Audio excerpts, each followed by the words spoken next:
Saya terus terang saya menikmati tadi hal-hal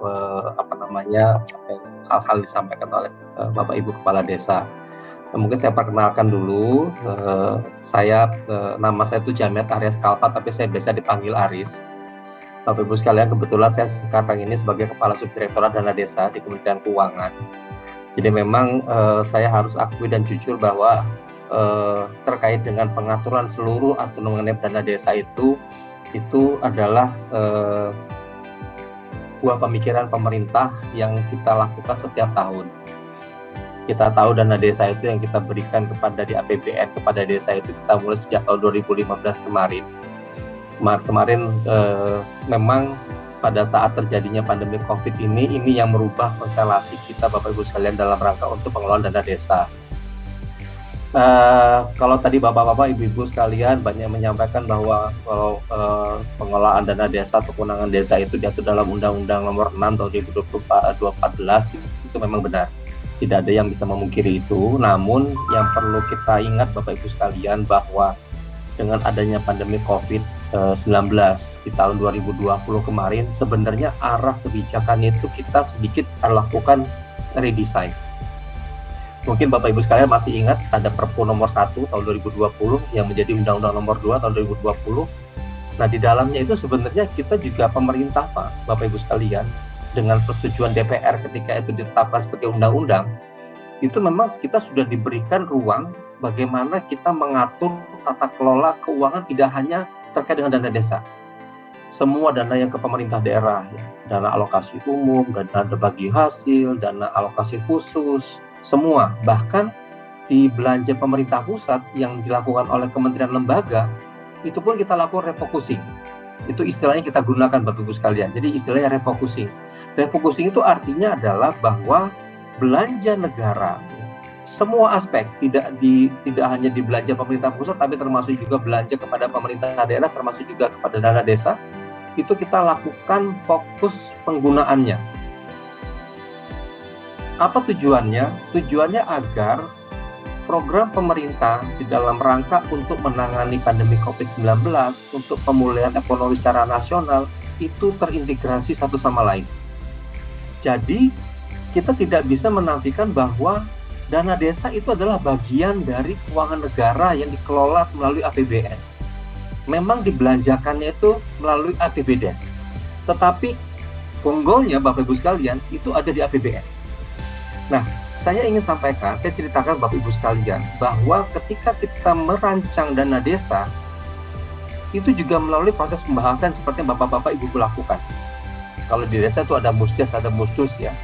Nah, di pemerintah pusat juga ketika menyusun APBN Bapak Ibu sekalian, kita juga melalui pembahasan dengan DPR RI. Nah, di dalam pembahasan dengan DPR RI itulah pemerintah menyampaikan apa saja ingin dilakukan oleh pemerintah, baik itu melalui belanja di kementerian lembaga, baik itu belanja yang di pemerintahan daerah, kabupaten, kota, dan provinsi, maupun yang ada di pemerintah desa melalui dana desa. Nah, disitulah Bapak Ibu sekalian terbentuk kesepakatan antara pemerintah dengan DPR bagaimana kita akan mengelola dana desa itu di tahun yang akan datang.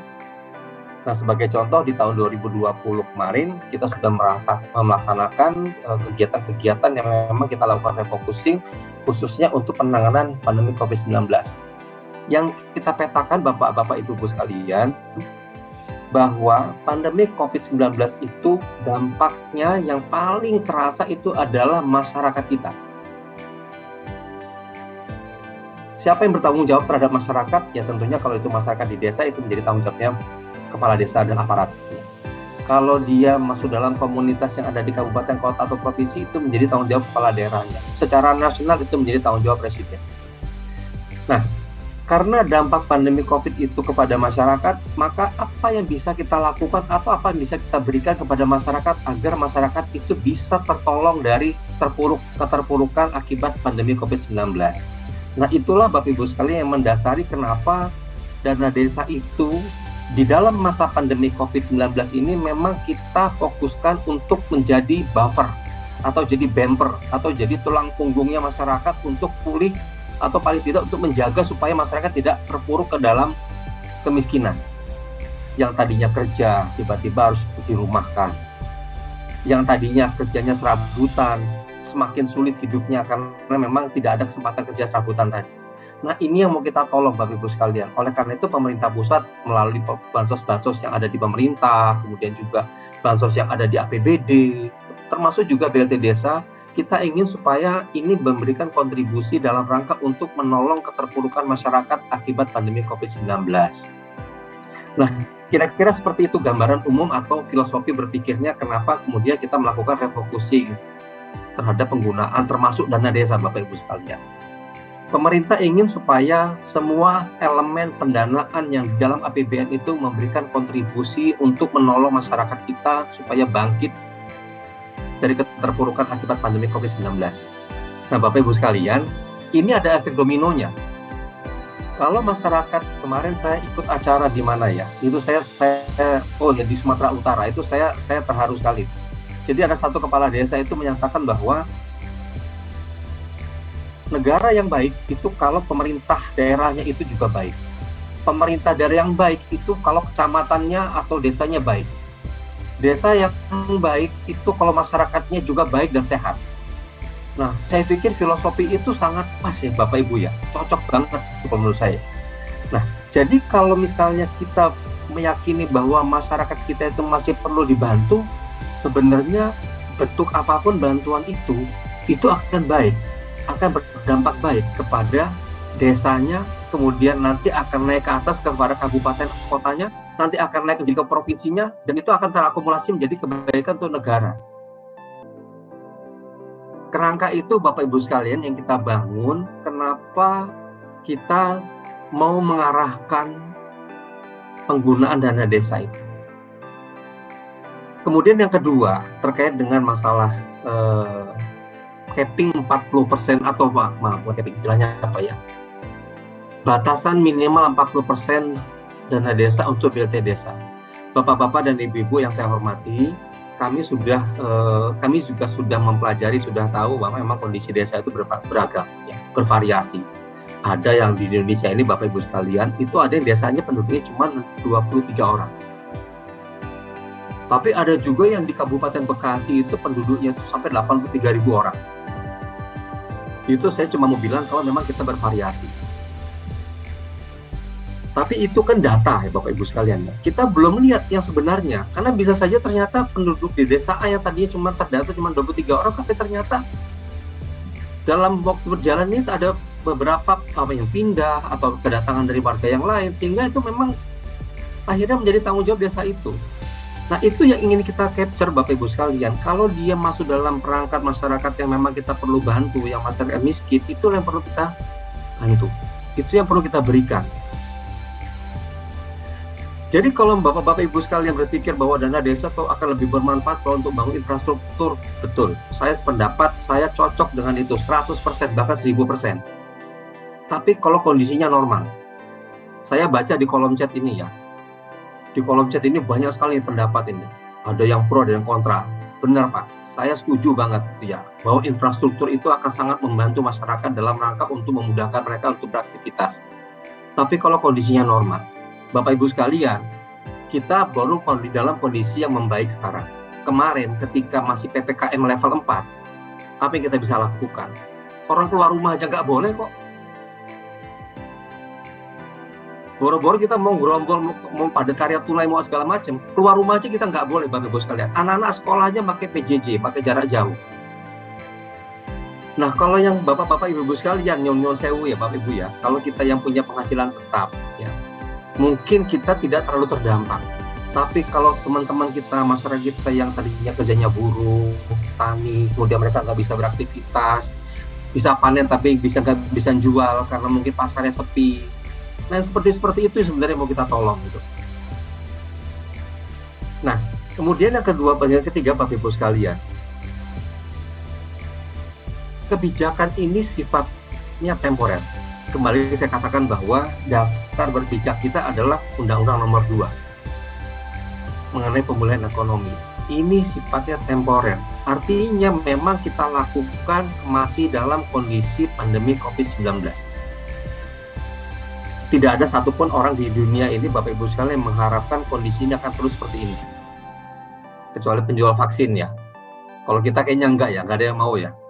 Kita kepingin semuanya menjadi pulih, menjadi sehat lagi, jadi normal lagi, sehingga kita bisa beraktivitas, kemudian kita bisa kita bisa melakukan apa yang menjadi cita-cita kita, apa yang kita inginkan. Nah, saya akan mengatakan bahwa kondisi ini akan berubah ketika kita sudah normal kembali, Bapak Ibu sekalian. Nanti yang untuk BLT desa itu mungkin nanti tidak ada lagi. Kenapa? Karena kita sudah bebas. Untuk 8% untuk penanganan COVID, otomatis sudah nggak perlu lagi. Kalau untuk ketahanan pangan dan hewan nih Bapak Ibu sekalian, saya pikir itu sangat penting. Kenapa? Karena memang kita harus mendukung yang namanya ketahanan pangan. Kita harus mulai dari bawah. Kita harus mulai dari desa, ke kabupaten, nanti ke provinsi, sampai ke pemerintah pusat.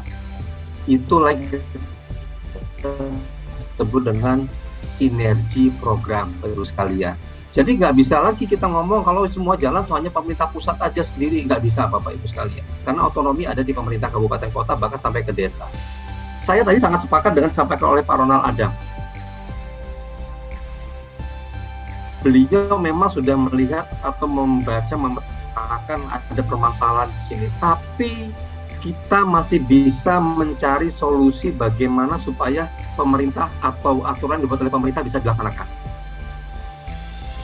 Nah, saya harap Bapak Ibu sekalian cobalah kita cerna lagi apa yang menjadi cita-cita atau yang menjadi keinginan pemerintah di dalam pengaturan dalam Perpres nomor 104 tadi. Saya yakin kita sifatnya semua sifatnya sementara.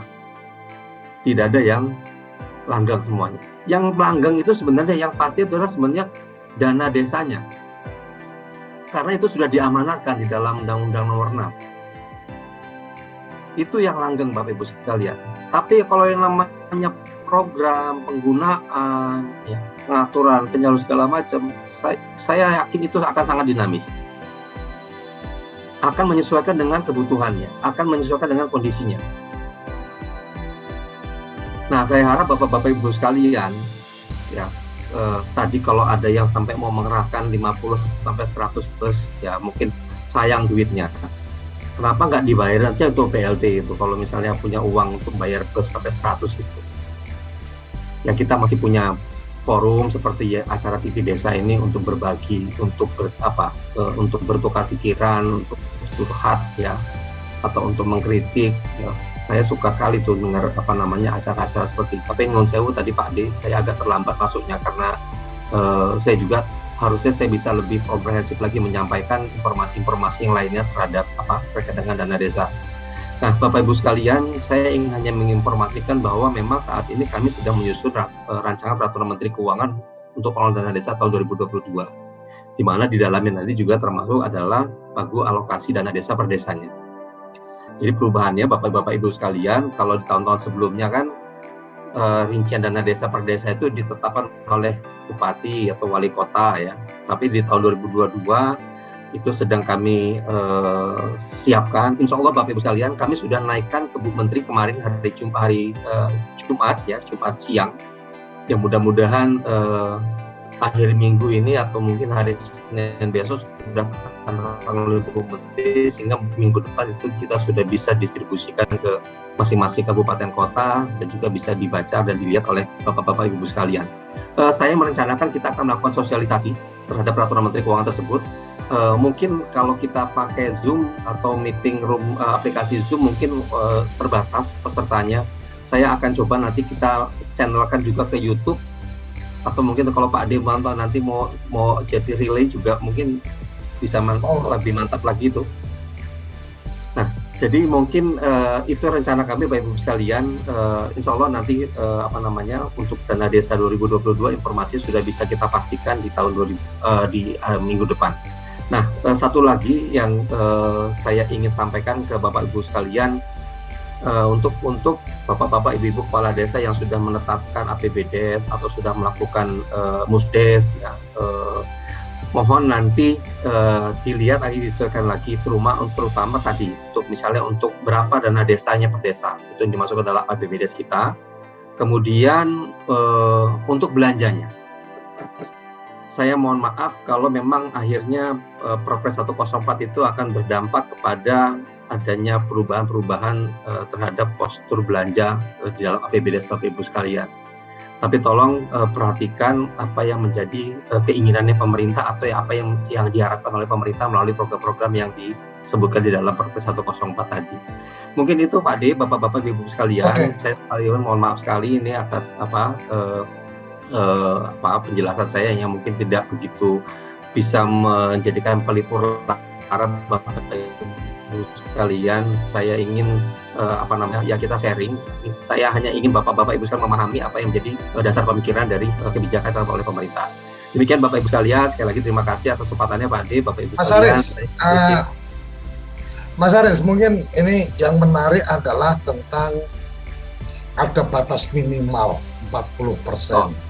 Nah ini dan di situ kan disebutkan jelas bahwa BLT artinya bantuan langsung tunai. Ide tentang bagaimana bantuan langsung masyarakat tidak mesti tunai, mungkin dalam bentuk dukungan untuk bertani dan seterusnya. Apakah mungkin itu dilakukan, itu satu. Yang kedua, karena memang di situ kan tertulisnya bantuan langsung tunai. Kemudian yang kedua, permasalahan berikutnya adalah atau mungkin informasi yang lebih detail, apakah BLT ini yang kemudian ada batasan minimal 40% ini, karena memang ada indikasi bahwa bantuan tunai yang lain dari kementerian yang lain itu memang tidak akan berlanjut lagi atau bagaimana? Ini pertanyaannya rada jebak. Ya gini. Nah, ini karena gini Mas, karena menurut saya ketika BLT teman-teman kan kesulitan nih kategori miskin dan seterusnya, tapi kalau kemudian tidak mesti dalam konteks bantuan langsung tunai untuk kategori miskin, seperti pemerintah kan Kementerian Tenaga Kerja ada bantuan upah umpamanya dan seterusnya, kan bisa saja kemudian menjadi lebih gampang ketika teman-teman ini mendeteksi siapa lagi nih yang perlu dapat bantuan. Oh, mereka yang upahnya masih di bawah UMR. Kebetulan teman-teman perangkat juga banyak juga di beberapa, bukan banyak lah, ada di beberapa tempat juga UMR-nya aja belum terpenuhi gitu kan. Nah, itu juga mungkin bisa jadi sasaran target kalau memang kemudian kategori yang mendapatkan itu menjadi lebih fleksibel, karena teman-teman yang saya tangkap ketika bicara BLT maka ya harus kategori miskin kan gitu. Kira-kira gimana nih Mas Arif? Ya baik, terima kasih Pak D. Yang pertama, masalah 40% itu sebenarnya kan kita melihat atau kita petakan ya, perjalanan BLT desa ini kan kalau kita mau buka ke belakang itu kita mulai tahun 2020 Pak D ya, Bapak Ibu sekalian. Di tahun 2020 itu jumlah KPM atau penerima manfaat dari BLT desa itu mencapai 8 juta. 8 juta, kalau nggak salah itu 8.150.000 sekian, 8,1 sekian lah pokoknya. Dan itu dianggap oleh pemerintah bahwa dana desa itu sudah memberikan kontribusi yang signifikan untuk pengentasan kemiskinan, atau istilahnya belum bukan pengentasan kemiskinan, tapi untuk menjaga daya beli masyarakat yang terkena dampak pandemi. Bahkan kalau ingat Bapak Ibu sekalian ya, di 2020 itu 3 bulan pertamanya kita mulai bulan April itu 600.000 per KPM. Kemudian diperpanjang 300.000, 3 bulan kemudian. Diperpanjang lagi 3 bulan kemudian 300.000. Jadi kalau kita lihat sebenarnya rata-rata 300.000 juga ya, 12 bulannya. Nah itu kita bisa mendapatkan 8 juta KPM. Di dalam PMK 40 dan di dalam PMK 50 itu kita masih mengatur cappingnya Pak, atau kita mengatur earmarknya. Saya ingat itu 35% digunakan untuk BLT desa, yang kemudian oleh Kementerian Desa itu diterjemahkan kemudian di breakdown menjadi ada 3 atau 4 klaster berdasarkan jumlah dana desa yang diterima. Ada yang 35%, ada yang 30%, ada yang 25% kalau saya tidak salah dia. Kita bisa dapat 8 juta KPM Pak. Nah di tahun 2021 ini sampai saat ini data kami mengatakan bahwa KPM yang dapat menerima BLT desa itu hanya 5,6 itu data uang yang kami salurkan, Pak Ade. Ya, data yang uang yang disalurkan oleh pemerintah kepada rekening kas desa. Tapi bukan data KPM penerima atau bukan data yang dibayarkan. Artinya dengan kita bandingkan antara tahun 2020 dengan 2021 itu ada gap sekitar 2 juta lebih KPM. Ini kemana orang-orang ini? Katakanlah misalnya memang yang bersangkutan ini kalau misalnya tadinya dia terkena dampak, yang nganggur dirumahkan, terus sekarang dia sudah kerja kembali, oke. Tapi berapa jumlahnya kita nggak pernah tahu. Nah, dari peta yang ini, yang perbandingan antara 2021 dengan 2020, inilah yang menjadi gambaran kami kenapa kami ingin supaya di tahun 2022 nanti itu ada kepastian dana desa itu yang digunakan untuk BLT desa tadi. Fakta mengatakan bahwa Bapak Ibu sekalian, saya nggak mau sebut Pemda daerahnya mana, saya nggak sebut desanya mana, tapi saya ingin menceritakan bahwa ada satu kabupaten di tahun 2020 jumlah KPM-nya itu hampir 30.000 KPM. Di tahun 2021 hanya 3.000, Pak. Hanya 3.000 KPM. Yang 2.500-nya kemana? Nah, kami ingin menjaga supaya apakah memang yang 25.000 KPM tadi yang hilang di tahun 2021 itu memang benar-benar sudah keluar dari dampak pandemi COVID? Atau memang ini memang tidak dilakukan pendataan? Kenapa? Karena dalam regulasi kita nggak menyebutkan ada minimal dana desa yang digunakan untuk BLT. Jadi bisa saja nanti Bapak-Bapak, Ibu-Ibu kepala desa ini hanya mengatakan bahwa dengan satu KPM itu sudah putus kewajibannya, Pak Ade. Tapi kan ada juga nih Mas, sorry aku potong. Ada juga yang kemudian seperti tadi disampaikan, Pemda juga kemudian mengalokasikan nih sapu jagat siapa yang ini dan seterusnya. Ya. Artinya kan memang kemudian data dari desa itu memang yang kemudian menggunakan dana desanya, tapi bahwa yang terkena dampak itu sudah tercover dari program-program yang lain. Makanya pertanyaan kedua tadi saya tentang apakah kemudian ini akan di-drop, bukan di-drop ya, akan dialokasikan dari dana desa aja atau yang lain masih tetap berjalan ini, Mas Haris? Ya, itu sebenarnya udah ada di daftar ini, mau saya jawab ini sebenarnya Pak De. Ya. Jadi ya itu benar. Jadi gini Bapak Ibu ya, Pak Ade. Jadi sebenarnya dana desa itu kalau kita petakan, atau BLT desa itu kalau kita petakan, itu sebenarnya mengisi desil keempat. Ya, desil keempat di dalam data kemiskinan. Ada PKH yang di desil 1, ada yang di BST yang di desil 2, ada yang sembako di desil 3. Dana desa itu sebenarnya dia ada di desil 4. Artinya awalnya di tahun 2020 memang kita menyebutkan bahwa yang mendapatkan BLT desa itu adalah masyarakat kita yang belum mendapatkan bansos dari pemerintah pusat, bahkan dari APBD. Tapi kemudian dari APBD kami anulir karena kita nggak tahu kebijakannya Bapak Ibu Bupati, sehingga kita lepas. Yang nggak boleh ada duplikasi dengan pemerintah pusat. Nah, tapi ternyata kalau kita lihat pemerintah pusat itu bantuan-bantuannya itu banyak yang sifat temporer. Contohnya BST, bantuan sosial tunai di tahun 2020 ya, itu hanya kalau nggak salah pertama 3 bulan. Ya. Sementara dana desa itu, BLT desa itu kita berikan waktu itu 9 bulan. Akhirnya sudah dikasihnya 600.000 3 bulan pertama, dikasih 6 bulan, 9 bulan, sementara yang BST ini cuma 3 bulan. Nah, sehingga masih banyak masyarakat lain sebenarnya yang belum menerima manfaat apa-apa. Nah, itulah kenapa di dalam di tahun 2021 ini kita ubah itu, Pak. Kita ubah sehingga KPM penerima manfaat dari BLT desa itu tidak hanya masyarakat miskin, bahkan kita tambahkan lagi misalnya dia itu orang kepala keluarga tunggal yang sudah lanjut usia atau punya penyakit kronis, bahkan masyarakat yang penerima bansos pusat yang terhenti.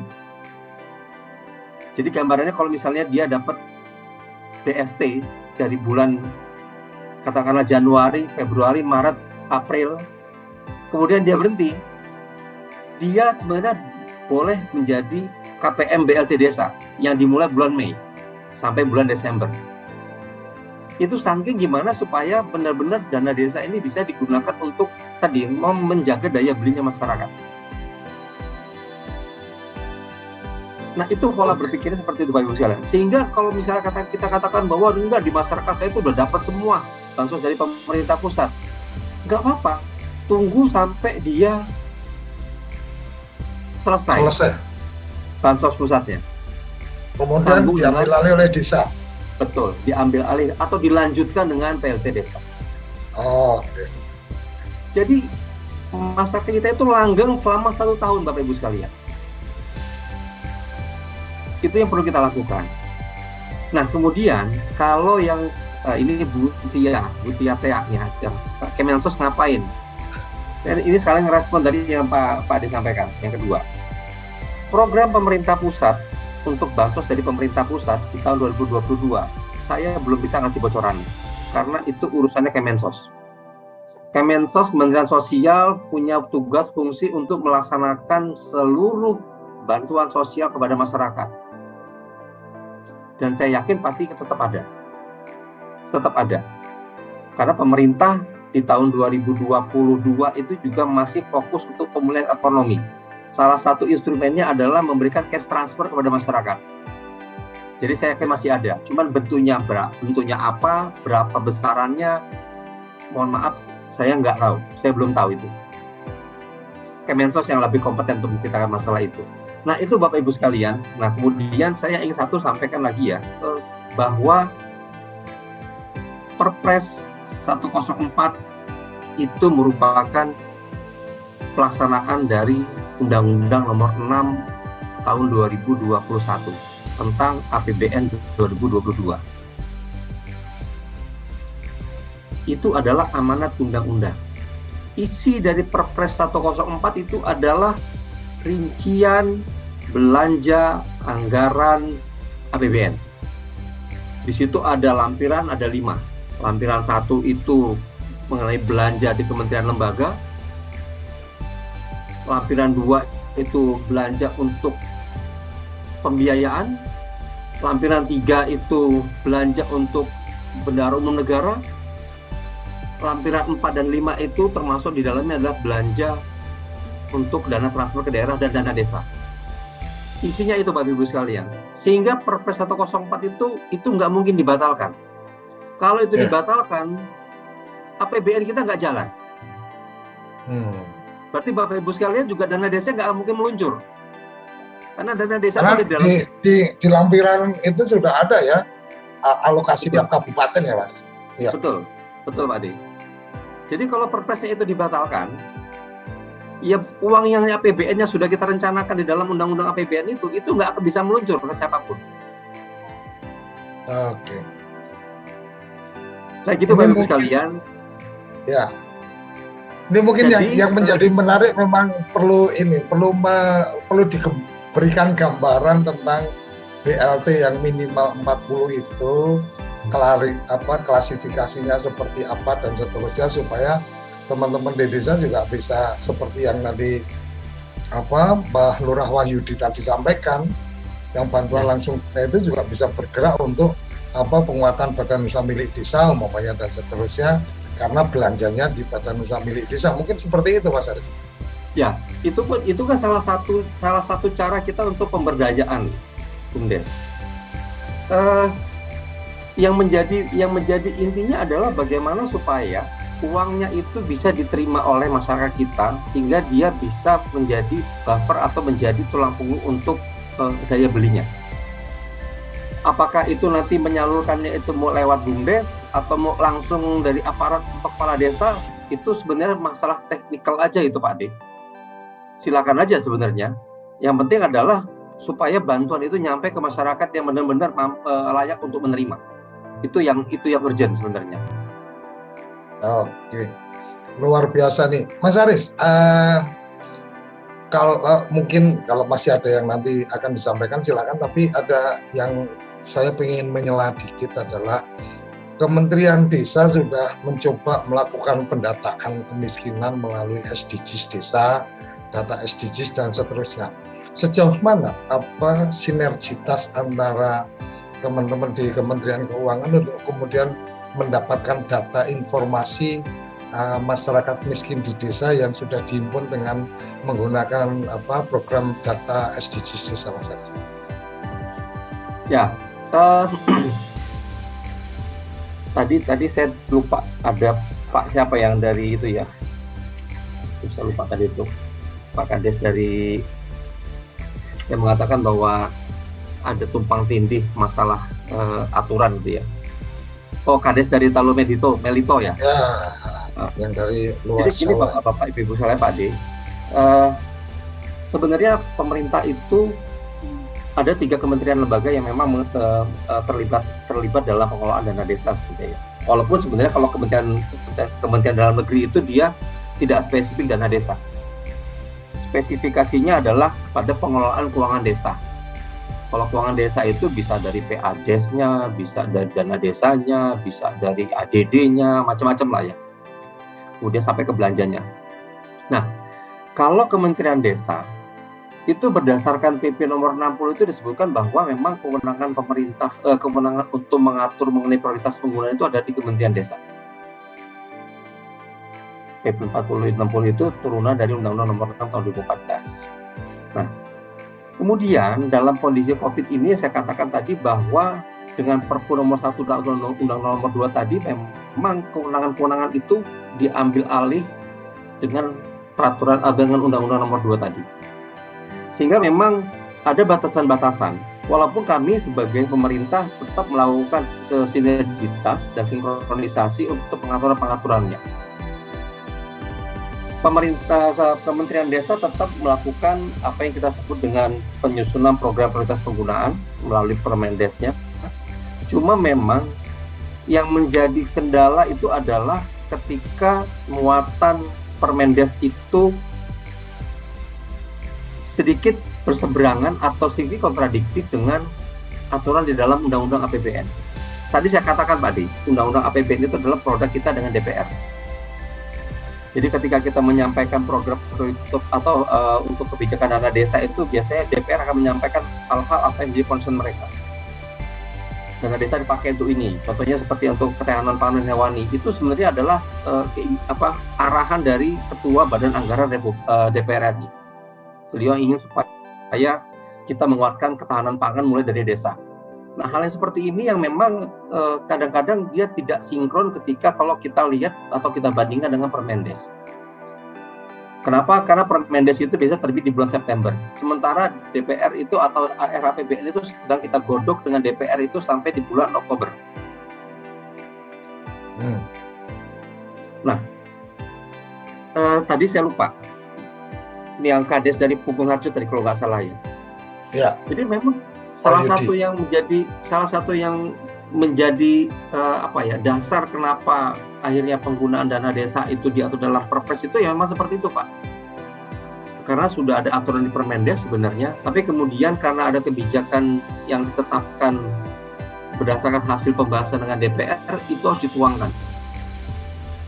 Kalau itu diatur dengan peraturan Menteri Keuangan, seolah-olah nanti Menteri Keuangan tidak sinkron dengan Kementerian Desa untuk pengaturan itu. Maka itu menjadi pertimbangan kenapa itu akhirnya diatur di dalam peraturan Presiden yang merupakan turunan dari Undang-Undang nomor 6 tentang APBN 2022. Nah, kita sebenarnya sudah melakukan sinkronisasi masalah itu. Kita sudah sounding. Bahkan kalau Bapak-Bapak Ibu sekalian lihat ya, di tahun 2021 ini ada peraturan surat edaran bersama antara Pak Dirjen kami dengan Pak Dirjen PDP misalnya.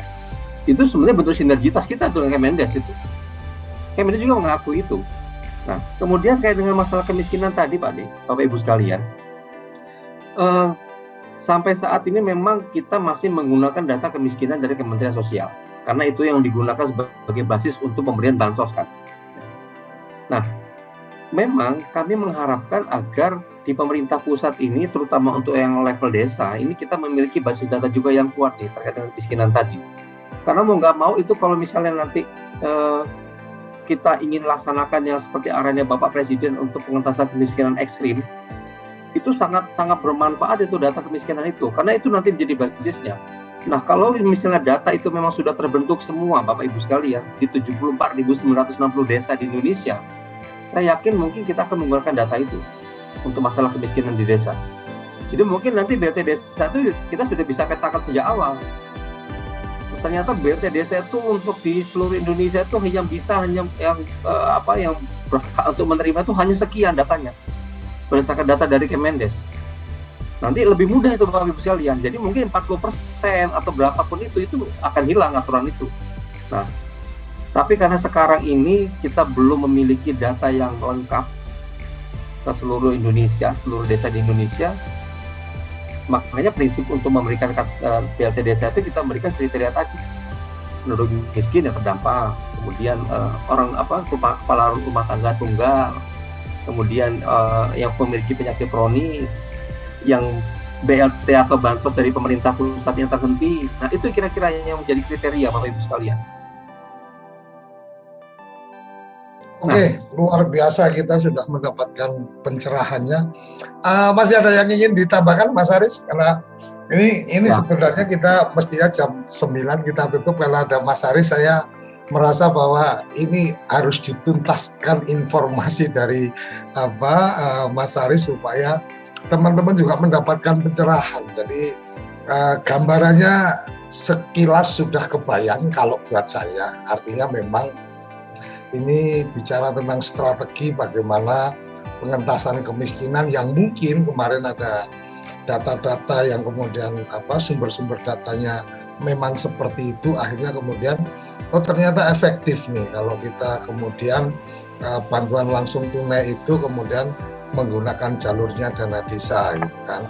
Jadi kalau penangkapan saya lebih kurangnya seperti itu. Jadi semoga teman-teman di desa, kepala desa, perangkat desa bisa memahami itu bahwa memang ini sedang dalam kondisi pandemi, masih dalam kondisi pandemi, dan memang Perpu yang menjadi undang-undang itu sudah disahkan, dan teman-teman kepala desa juga sempat melakukan judicial review ke Mahkamah Konstitusi. Informasinya juga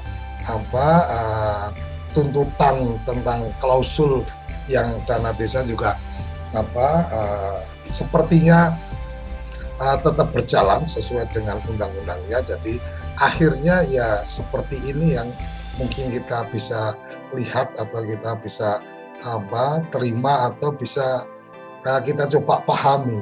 Ini teman-teman di pusat itu punya basis datanya. Memang kenapa tadi saya tanyakan basis data SDGs apakah sudah masuk dan seterusnya, ternyata ini masih dengan basis data Kementerian Sosial yang quote-unquote beberapa memang kita juga sempat menemukan beberapa case. Di salah satu obrolan kita sempat kepala desa di Kudus waktu itu kita undang itu di Demak kalau nggak salah. Di Demak itu sempat ada kericuhan suami istri gara-gara istrinya dapat transferan dana yang tidak tahu dari mana, ternyata bantuan sosial, dikiranya dari selingkuhannya, dan itu benar-benar terjadi. Artinya memang secara data, secara informasi, karena ini keluarga miskin, kemudian transfernya ke ibunya dan seterusnya, akhirnya karena ketahuan ada nomor rekening akhirnya langsung ditransfer tanpa ada pemberitahuan. Nah, itu bagian yang memang harus kita akui. Mari kita rapikan bersama data kita sehingga ke depan bicara tentang program-program dari pusat pun juga sudah mendapatkan gambaran datanya yang lebih valid. Mas Haris, masih ada yang ingin ditambahkan? Satu hal lagi mungkin Pak De. Bapak Ibu sekalian, sekali lagi saya ucapkan terima kasih atas kesempatannya di forum ini. Jadi mungkin saya bisa menyampaikan apa yang menjadi dasar pemikiran pemerintah dalam menetapkan Perpres nomor 104 tadi. Harapan kami Bapak Ibu sekalian, mari kita cermati dengan baik, kita maknai apa yang diatur di dalam ketentuan tadi, kemudian coba kita implementasikan bagaimana caranya. Saya yakin tentunya masing-masing Bapak Ibu sekalian akan menemui kendala ya. Pasti akan ada masalah-masalah yang kita hadapi ya. Tapi memang kita harus coba untuk bagaimana supaya kita bisa mengatasi kendala tadi. Kami siap Bapak Ibu sekalian untuk berdiskusi dengan Bapak Ibu sekalian terkait hal kebijakan-kebijakan dana desa. Dan satu hal lagi yang perlu kami tekankan di sini bahwa pemerintah tetap berkomitmen untuk menganggarkan dana desa untuk Bapak Ibu sekalian, untuk kepala desa atau desa setiap tahun, di setiap tahun anggaran. Dan kami juga selalu berusaha agar anggaran dana desa itu selalu mengalami peningkatan. Kami mohon maaf di tahun 2022 memang kondisi keuangan negara di mana kita memang masih fokus kepada penanganan COVID-19. Bapak Ibu sekalian, kita tahu bahwa untuk pendanaan atau dana untuk vaksinasi itu masih mendominasi di dalam APBN kita atau keuangan negara kita, sehingga memang banyak pos-pos belanja yang mengalami penurunan. Jadi saya tegaskan bahwa yang turun di tahun 2022 itu bukan hanya dana desa Bapak Ibu. Banyak pos-pos yang lain juga, termasuk kalau kita lihat untuk belanja kepada pemerintah daerah, itu juga mengalami penurunan. Karena memang pemerintah masih menggunakan instrumen APBN tadi untuk penanganan COVID, terutama untuk vaksinasi dan juga untuk layanan-layanan kesehatan medis yang lainnya. Mungkin itu Bapak Ibu sekalian, mohon dipahami dan mohon dimaklumi apa yang kita lakukan atau yang kita hadapi untuk tahun 2022 nanti. Demikian Bapak-Bapak, Ibu-Ibu, Pak D, makasih banyak. Assalamualaikum warahmatullahi wabarakatuh.